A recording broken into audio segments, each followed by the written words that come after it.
नमस्ते प्रणाम। हम आप लोग के बीच एक प्यारा शिव चर्चा हम गीत लेके आइल बानी निर्गुण में। अच्छा लगी तो लाइक और कमेंट और शेयर जरूर करब जा और कमेंट में जरूर बताइब जा कि हमार गीत आप लोग के कैसन लागल। हाथ गोड़ा थकले गुरुजी, पूजा पाठ छूटले गुरुजी। हाथ गोड़ा थकले गुरुजी, पूजा पाठ छूटले गुरुजी। किया हो शिव गुरु, बड़ा की पतोहिया घर से निकाल लिए राम। किया हो शिव गुरु, बड़ा की पतोहिया घर से निकाल लिए राम। हाथ गोड़ा थकले गुरुजी, पूजा पाठ छूटले गुरुजी। हाथ गोड़ा थकले गुरुजी, पूजा पाठ छूटले गुरुजी।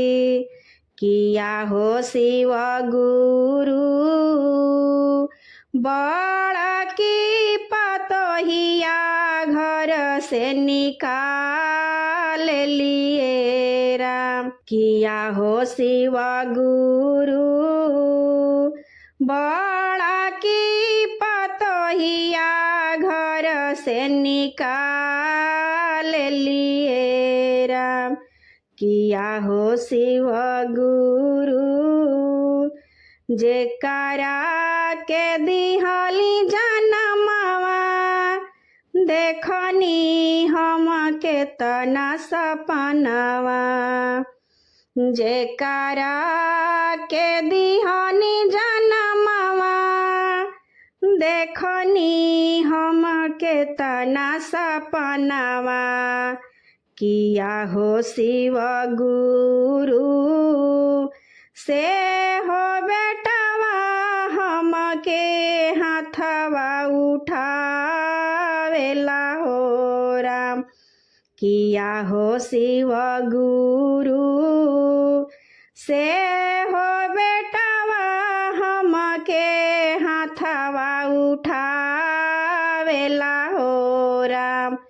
किया हो शिव गुरु, से हो बेटवा हम के हाथवा उठावेला हो राम। किया हो शिव गुरु, जहिया से गुरु बनवली, तोहरा से नहिया लगवनी। जहिया से गुरु बनवली, तोहरा से नहिया लगवनी। किया हो शिव गुरु, तीन रे सुतरावा दिल से निभाइला ए राम। किया हो शिव गुरु, तीन रे सुतरावा दिल से निभाइला ए राम। किया हो शिव गुरु, जहिया से गुरु बनवली, तोहरा से नहिया लगवनी। जहिया से गुरु बनवली, तोहरा से नहिया लगवनी। किया हो शिव गुरु, तीन रे सुतरावा दिल से निभाइला ए राम।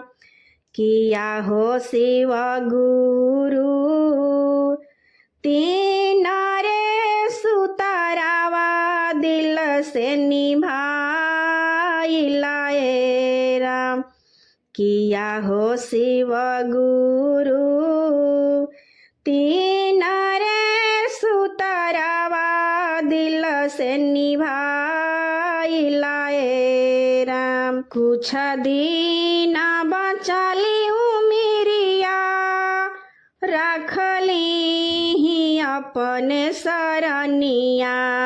कुछ दिन बचली उमिरिया रखली ही अपने चरनिया।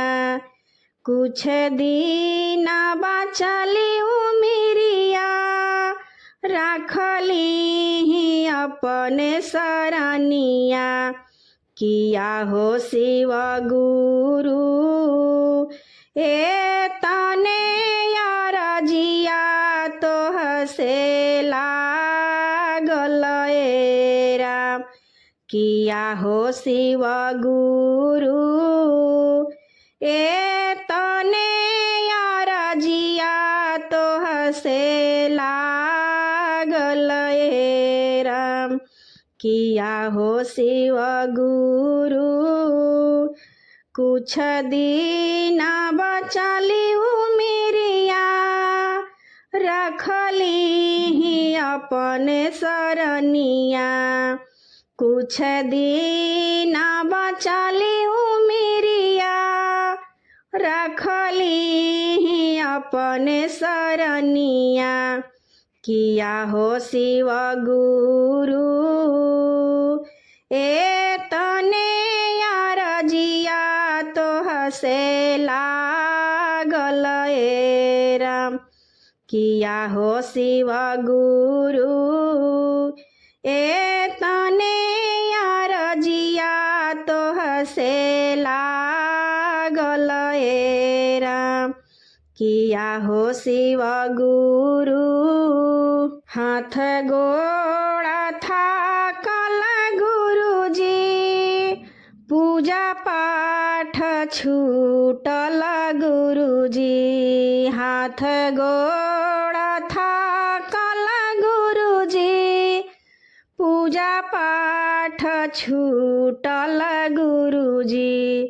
किया हो शिव गुरु बड़ा की पतोहिया घर से निकाल लिए राम।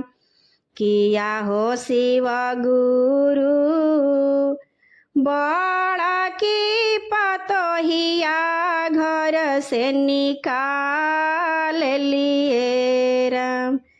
किया हो शिव गुरु बड़ा की पतोहिया घर से निकाल लिए।